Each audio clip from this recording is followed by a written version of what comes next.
It's an interesting crop, but a lot of care goes into it.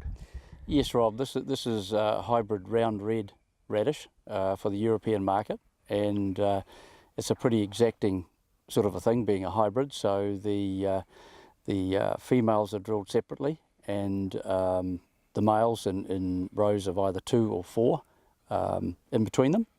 And so once the crops grow up and are looked after, the males are removed, or when the flowering is completed. Either the females finish flowering first, or the males do.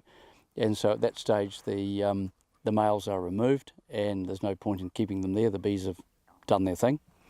And so at that point, it's very vulnerable to attack from birds. And you'll see today around the field that it's absolutely chocker with birds, even though the nets are on. So we proceed to cover the crop with nets, which is quite a slow and expensive operation. But if you don't put the nets on the crop, the birds have been trialled as taking up to 50% of the yield. So that is a massive cost in itself. It takes a wee while to get it to where it is? Yes, Rob, it's not so bad in the fact that it's a spring sown crop rather than an autumn sown crop. So the husbandry only really starts in just prior to planting in August, September. And we try to get these crops in August if we can, because here we are March, middle of March, and they are a full-term summer crop as such. So yeah, the husbandry starts at that point with some herbicides and some insecticides. The seed is gaucho treated, and we do apply some insecticide at planting as well, and fertilizer at the same time. So it needs a bit of looking after in terms of supplying it with its elements, but we try not to push it too hard with nitrogen. You can end up with a heck of a lot of aerial growth and very little seed production. So it's a gross user of potash. So we do apply some pretty heavy applications of sulphate of potash at the appropriate time, just virtually at bolting. Tell me, how do you sex a radish seed?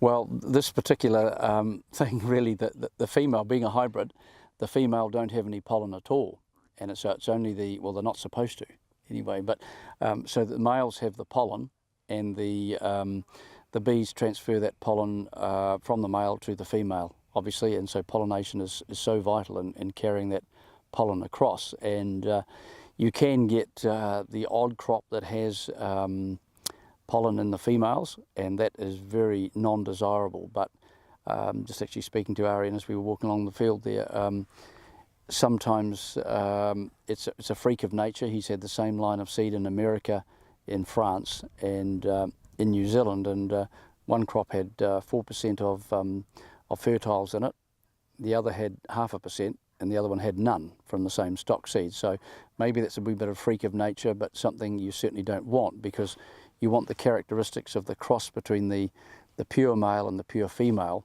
to give you that hybrid vigour cross, and so you have to have a pure pollen source.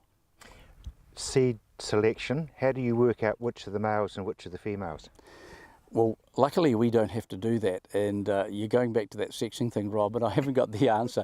They're delivered to us as male or female, and certainly you can't and don't want to mix them, and they're drilled separately, and roughly in a ratio of either, we grow them in a ratio of 8 to 2 or 8 to 4, as we're going to do in this coming season, because we're looking for more evenness of pollination.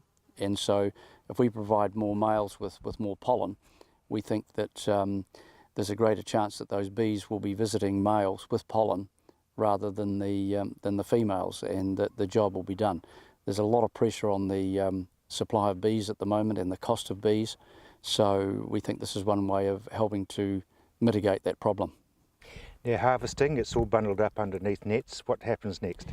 Well, we can actually apply dicot or reglone through the nets, over top of the nets. That's often done, and all the way we do it actually. And so we generally put on 2 applications, one to take away that surface canopy, a bit like growing white clover, take the canopy away first, a second application about 7 days later, and that will endeavour to sort of dribble its way. It's a contact herbicide, and it has to physically cover the stalk, so we need to put enough water on to physically dribble it basically down into what you see here, as it was a massive plant, to actually dry out that stalk before harvesting. You've got irrigation hanging over the top of it. Do they use a bit of irrigation?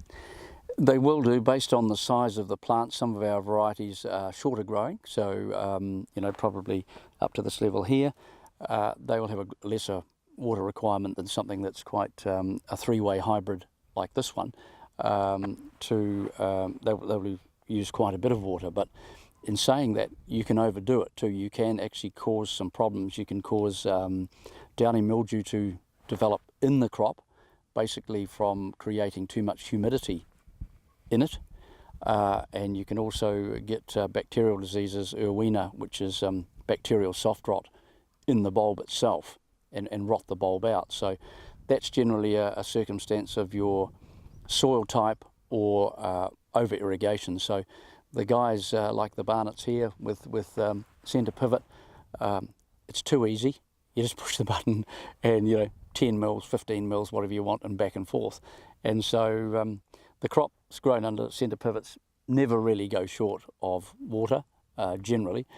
And the ones where it's very difficult to shift the irrigation, which is not the old hand shift anymore, but so there's not many of them, but sometimes the farmers might put on 20, 25 mils instead of 10 or 15. Dennis, high returns but pretty high risk. Yeah, Rob, the risks, we've come to grips with the risks. Now we understand the water requirements, the netting requirements for birds, the seasonality of it, the varieties we grow, whether they're early maturing, late maturing, so have to be planted earlier. So we've had quite a bit of experience now. We've been going since 2003 as Carter Seed Management, so we understand what's needed. We have the machinery and equipment to take some of those risks out, the harvesting equipment, pretty specialised, drying facilities that we use low heat and low humidity so we don't affect the germination, and we understand the settings of the machinery. So hopefully we've taken some of that out, but yes, it's not for the faint-hearted. We're probably looking at the thick end of $5,000 per hectare to grow this crop, but reasonably conservatively $10,000 gross income. So the margin between the growing costs and the final is certainly better than we can do in terms of gross from wheat, barley, peas, those types of things. So it's a specialist, high risk, as you say, reasonably high risk, reasonably high return, but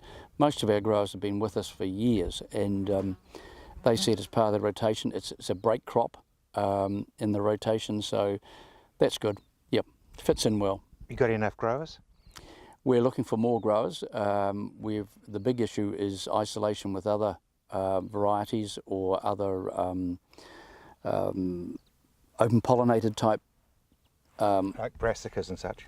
Well, no, not brassicas, just within the radish family itself, Rob. Things like fodder radish or open pollinated Asian radish, we need to be 5 kilometres away with one of these hybrid crops, because bees travel. Not that the pollen really travels by the wind much, not like red beet, but we certainly need to, and contract with our overseas companies to have those isolations. So it's limited to isolation, and we do that through the skid system, basically GPSing, eyeballing those paddocks from the sky, and working with our opposition to make sure that we have those isolations where required. And so the farmers also need to have a certain amount of equipment, their own sprayers, fertiliser spreaders, those sorts of things, and definitely irrigation's a must. So a certain type of farmer, a certain type of land, and definitely isolation's the big one. You were able to give advice on keeping it in straight and narrow?